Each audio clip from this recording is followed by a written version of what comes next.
या कुक्षि विवरे कृत्वा स्वयं रक्षति सर्वतः नमामि जननीं देवीं परां प्रकृतिरूपिणीं कृच्छेन महता देव्या धारितोऽहं यदोदरे तत्प्रसादात् जगद्दृष्टं मातर्नित्यं नमोऽस्तुते पृथिव्या यानि तीर्थानि सागरादीनि पर्वतः वसन्ति यत्र तां नौमि मातरं भूतिहेतवे మాతృదేవో భవ పితృదేవో భవ.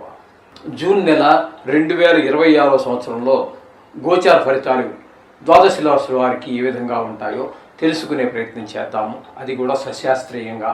ఇందులో నా కల్పనను కానీ మిమ్మల్ని ఇంప్రెస్ చేయడానికి అబద్ధాలు కానీ కోతలు పోయేటువంటి ఉంటారు మామూలుగా వాడుక పదంలో, అలాంటివి ఏమీ ఉండవండి. శాస్త్రం ఎంతవరకు చెప్పిందో అంతవరకు మాత్రమే చెప్తాం. మిమ్మల్ని ఇంప్రెస్ చేయడానికి కానీ లేదా మిమ్మల్ని బాధ పెట్టేసి భయపెట్టేసి ఏవో జపాలు తపాలు చేయాలి అనేటటువంటి తాపత్రయం కూడా ఏమీ లేదు. శాస్త్రం ఎంతవరకు అంతవరకు మనం చెప్పడం జరుగుతుంది. ఇది కేవలం గోచారం మాత్రమే. దీని ఫలితం ఒక 10 to 15% ఉంటుంది. నిష్ణాతులైన వారు చెప్తే, మామూలుగా ఏదో సగం తెలుసుకుని చెప్తే అది ఎంత పర్సెంటేజ్ ఉంటుందో భగవంతుడికే తెలియాలి. కాబట్టి మిగతాదంతా కూడా వ్యక్తిగత జాతకం మీద ఆధారపడి ఉంటుంది. కాబట్టి మీ దగ్గర మీ తాలూకు date of birth, time of birth, place of birth ఇట్లాంటివన్నీ ఉన్నట్టయితే వ్యక్తిగత జాతకం రాయించుకోండి. అది 100కి 75% జరుగుతుంది. ఇంకా 10%, 15% ఆ భగవంతుడి చేతిలోనే ఉంటుంది. అంచేత దీనికి మీరు ఏదో ప్రిఫరెన్స్ ఇచ్చేయక్కర్లేదు. ఈ యూట్యూబ్లో చూసి చాలామంది ఫోన్ చేస్తున్నారు. చాలామంది గురువుగారు మీరు ఒక్కరే చెప్తున్నారు, అందరూనేమో ఏదో నీకు లక్షలు వస్తాయి, కోట్లు వస్తాయి. ఏమీ రావు నాయన, నీకు కోటి రాదు, లక్ష కూడా రాదు. అంచేత అటువంటివేమి నువ్వు భ్రమణ పెట్టుకోవద్దు. నీ శ్రమను నువ్వు నమ్ముకో, దేవుణ్ణి నమ్ముకో, నీ శ్రమను నమ్ముకో, నిన్ను నువ్వు నమ్ముకో. ఇది నేను చెప్పదలుచుకున్నది. అంటే గోచారం ఏంటంటే, ఈ గ్రహాలు ఏంటంటే మనకి రాబోయేదాన్ని సూచిస్తుంది. అది ఎప్పుడు నాకు పూర్తిగా తెలిస్తే మీకు నేను సూచించగలను. నాకే ఏమీ తెలియకపోతే నేనేం చెప్పాలి? ఏదో కథ చెప్పాలి. అంచేత వాటి మీద పెద్దగా ఆధారపడకండి. వ్యక్తిగత జాతకం మీద ఎక్కువ ఆధారపడండి. అది చాలా వరకు నిష్ణాతులు కావాలి. దానికి కూడా గోచారానికే కాదు, జాతకం రాయాలని కూడా నిష్ణాతులైన వారు ఉంటేనే మాత్రమే జరిగే అవకాశం ఉంది. ఇది గమనించగలరు. మిథున రాశి వారికి జూన్ నెల 2026 సంవత్సరంలో గోచార ఫలితాలు ఏ విధంగా ఉన్నాయో సశాస్త్రీయంగా తెలుసుకునే ప్రయత్నం చేద్దాము. ఈ మిథున రాశి వారికి గురువు యొక్క సంచారము మిథునంలోను కర్కాటకంలోను 2 రాశుల్లో జరుగుతోంది. మిథునంలో అంటే జన్మంలో ఒక్కరోజు మాత్రమే సంచారం చేస్తోంది. కొంచెం క్షమించాలి, కొన్ని పంచాంగాల్లో అయితే ఆ ఒక్కరోజు కూడా లేదండి. మొత్తం అంతా కూడా ద్వితీయ స్థానం అయినటువంటి కర్కాటకంలోనే చూపిస్తున్నాయి. పంచాంగాల్లో కూడా మనకు తెలుసు కదండి, సూర్యమానం అని, చంద్రమానం అని, రకరకాలైనటువంటి మానాలు, బారిహస్పత్యం, ఇట్లా రకరకాలు ఉన్నాయి. కాబట్టి కొద్దిపాటి తేడాలు ఉంటాయి. నేను అనుసరించినటువంటి ఈ పంచాంగంలో మాత్రం ఒక్కరోజు మిథునంలో సంచారం చేస్తున్నట్టుగా ఉంది. జన్మల్లో గురువు శుభ ఫలితం అని భుజాలు ఒక్కరోజు వదిలిపెట్టేశాడు. అది పెద్ద లెక్కే ఉంది 30 రోజుల్లో. ఇకపోతే ద్వితీయ స్థానంలో 29 రోజులు. ద్వితీయ స్థానంలో గురు సంచారం కనుక మనం తీసుకున్నట్టయితే చాలా మంచి ఫలితాలు ఇస్తాడు. 4 రోజులు కూడా ధనానికి లోటు లేకుండా ఆయన వంతు ప్రయత్నం ఆయన చేస్తాడు. మాట తీరు బాగుంటుంది. ఆప్యాయంగా పలకరించటము, అందంగా చక్కగా పలకరించటము, దీని ద్వారానే మనకి మిత్రులు ఏర్పడినా శత్రువులు ఏర్పడినా జరుగుతూ ఉంటుంది. వాక్ అనేది చాలా చాలా ధనం కంటే కూడా ఇంపార్టెంట్ అయినటువంటి విషయము.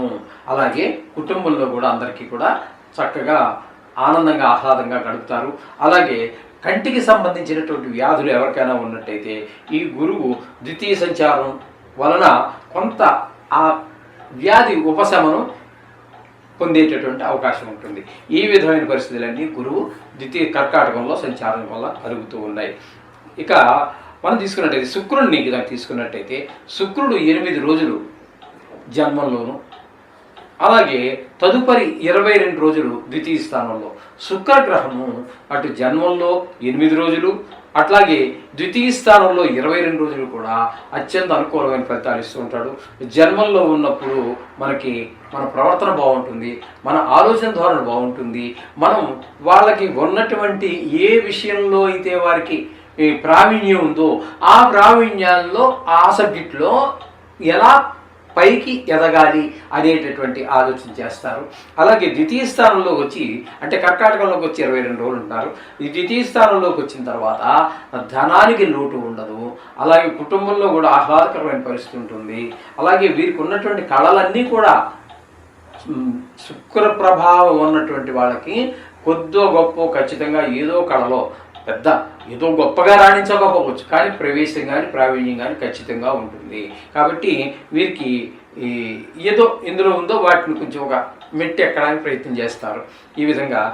కాబట్టి ధన విషయంలో లోటు లేదు, జన్మంలోనూ రాణిస్తుంది.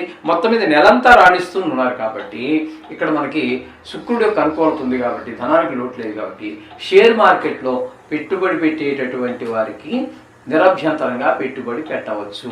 అలాగే లలిత కళల్లో అంటే సినిమా రంగంలో కానీ టీవీ రంగంలో కానీ ఉన్నటువంటి వారికి చాలా అనుకూలమైన కాలంగా శుక్రుడు ఫలితాలను మనకి చూపించబోతూ ఉన్నారు.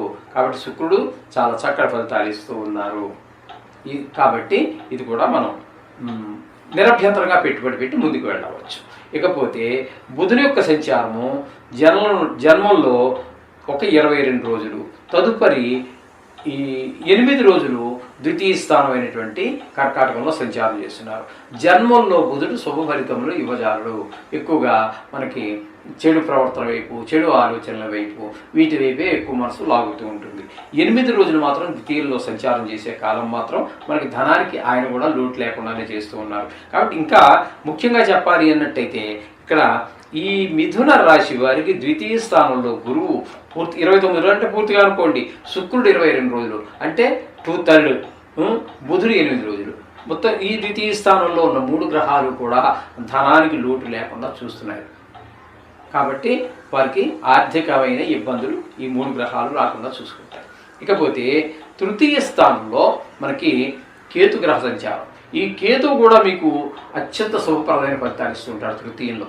తృతీయ స్థాన సంచారంలో ఆయన ఉన్నప్పుడు తెలిసిన వారు తెలియని వారు మనస వాచ కర్మణ, ఇంటి పక్క వారు, పైవారు, ఉద్యోగం చేసే దగ్గర మీ స్థాయి వారు, మీ పై స్థాయి వారు, కింద స్థాయి వారు, ఎవరైనా సరే మీకు ఏదో రకంగా సహాయపడుతుంటారు. మీకు ఏ విధమైనటువంటి సహాయం కావాలో వారు తప్పకుండా సహాయపడుతుంటారు. తద్వారా నలుగురు సహాయపడటం మనిషి ముందుకెళ్ళడానికి పెద్ద గొప్ప విషయం కాదు. అందుచేత ఈ కేతు వలన మీకు మంచి ఫలితాలన్నీ కూడా ఇస్తూ ఉన్నాడు. ఇది కూడా మీరు గుర్తుపెట్టుకోవాల్సినటువంటి విషయం. ఇకపోతే భాగ్యస్థానంలో రాహుగ్రహ సంచారం. భాగ్యస్థానంలో రాహుగ్రహ సంచారము శుభ ఫలితములను ఇవ్వజాలదు. ఇక్కడ తండ్రి గారి ఆరోగ్య విషయంలో కానివ్వండి, వారికి కోపం తెప్పించే విషయాలు కొంచెం దూరంగా ఉండటం కానివ్వండి, దానాలు ధర్మాలు గుళ్ళు గోపురాలకు వెళ్ళి మీ కష్టాలు చెప్పుకోవాలి, దేవుడికి విన్నవించుకోవాలి అనుకున్నట్టయితే కూడా వాటికి కూడా అవకాశము ఇవ్వరు. అని మీరు టికెట్ బుక్ చేసుకున్నాం కదా, ట్రైన్ బుక్ చేసుకున్నాం, దర్శనానికి టికెట్ బుక్ చేసుకున్నాం, అయినప్పటికీ కూడా ఏదో అవరోధం వస్తుంది, మీద పడుతుంది. మనం ఆ దేవుడిని కూడా దర్శించుకోలేటువంటి పరిస్థితి ఏర్పడుతూ ఉంటుంది. ఇకపోతే ఇంకా రాహు యొక్క సంచారం చెప్పుకున్నాం కదండి. ఇక దశమ స్థానంలో శని యొక్క సంచారం చెప్పుకుంటున్నాం. వృత్తిపరమైన వ్యాపారపరమైన అవరోధాలన్నీ ఏర్పడుతూ ఉంటాయి. అది మీ సొంత వ్యాపారం కావచ్చు, లేకపోతే వేరే దగ్గర పని చేయవచ్చు, లేదా ప్రభుత్వ ఉద్యోగం కావచ్చు. ఎక్కడైనా సరే మీకు కొన్ని అవరోధాలు, బాసు సాటిస్ఫై అవ్వకపోవటము ఇట్లాంటివి జరగటము, అలాగే మీకు శ్రమకి తగినటువంటి ఫలితం కూడా రాకపోవటం లాంటివన్నీ కూడా మనకు జరిగేటువంటి అవకాశం శని భగవానుడి వల్ల జరుగుతూ ఉంటుంది. ఇది గమనించుకోండి. అలాగే కుజుని యొక్క సంచారం కనుక మనం తీసుకున్నట్టయితే కుజుని యొక్క సంచారం ఏకాదశ స్థానంలో 20 రోజులు, అలాగే వ్యయ స్థానంలో ఒక 10 రోజులు ఉంటున్నారు. వ్యయ స్థానంలో 10 రోజులు ధన వ్యయము, ధన నష్టం జరుగుతుంది. కానీ ఏకాదశ స్థానంలో యొక్క ఈయన సంచారం చేసేటటువంటి 20 రోజులు కూడా మనకి చాలా అద్భుతమైనటువంటి ఫలితాలు ఏర్పడుతూ ఉంటాయి. ధన లాభము అలాగే అన్నీ ఏర్పడుతూ ఉంటాయి అన్నమాట. మీరు అనుకున్న దానికంటే చాలా సులువుగా ధన సంపాదన చేయగలుగుతారు. పెద్ద కష్టం లేకుండా సులువైన మార్గంలో సులువుగా ధన సంపాదన చేయడం అనేటటువంటిది జరుగుతూ ఉంటుంది అన్నమాట. ఈ విధంగా కుజుడు కూడా మీకు ఈ రకంగా ఒక పాక్షికంగా మీకు అనుకూలమైన ఫలితాలు ఇస్తూ ఉన్నారు. ఇకపోతే రవి యొక్క సంచారం తీసుకుంటే వ్యయ స్థానంలో 15వ తారీఖు వరకు, తదుపరి ఈ జన్మంలో 16 రోజులు సంచారం చేస్తూ ఉన్నారు. అంటే జన్మం అంటే ఇక్కడ మిథునం అనమాట. ఈ మిథునంలో 16 రోజులు సంచారం చేయటం ద్వారా రవి యొక్క దుష్ప్రభావం ఎక్కువగా ఉంటుంది. వ్యయంలో అంటే వృషభంలో సంచారం చేసినప్పుడు వ్యయ స్థానం అవుతుంది కాబట్టి ధనం మీరు ఎంత నిగ్రహించుకున్నా ధనాన్ని ఖర్చు పెట్టక తప్పనటువంటి పరిస్థితులు ఏర్పడతాయి. జన్మల్లో ఉన్నప్పుడు కూడా దుష్ప్రభావన, దుష్ప్రవర్తన, చెడు స్నేహాలు ఇట్లాంటి వాటికి ఎక్కువ మనసు ఆకర్షితులవుతూ ఉంటారు. కాబట్టి రవిని కొంచెం జాగ్రత్తగా చూసుకోవాల్సి ఉంటుంది. మొత్తంగా మనం చెప్పుకోవాలి అన్నట్టయితే మిథునం వాళ్ళకి కుజుడు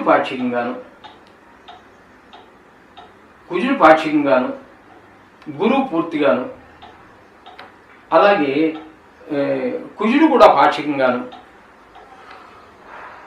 రవి కూడా మనకి పూర్తి ప్రతికూలంగానే ఉన్నాడు రవి కూడా. కాబట్టి ఈ బుధుడిని కనుక మనం తీసుకున్నట్టయితే ఒక 8 రోజుల మాత్రం మనకి అనుకూలమైనటువంటి ఫలితాలు ఇవ్వబోతూ ఉన్నారు. కేతు అయితే పూర్తిగా అనుకూలులే. కాబట్టి వీరికి కుజ పాక్షికంగాను, అలాగే బుధుడు పాక్షికంగాను, అలాగే కేతువు, శుక్రుడు, గురువు పూర్తిగాను అనుకూలంగా ఉన్న కారణంగా ఈ మిథున రాశి వారికి ఈ మాసం చాలా బాగుందని చెప్పుకోవచ్చు. అందులో సందేహం లేదు. ఎన్ని ఉన్నప్పటికీ కూడా కొన్ని గ్రహాల ప్రతికూలత ఉంటుంది. అందుచేత నవగ్రహ మంత్రాలు రోజు చదువుకోండి. తద్వారా ఆ దోషాలను పరిహారం చేసుకున్నట్టయితే చాలా చక్కటి ఈ విధంగా మనకి ఈ మాసం అంతా గడిచిపోతుంది మిథున రాశి వారికి. శుభం.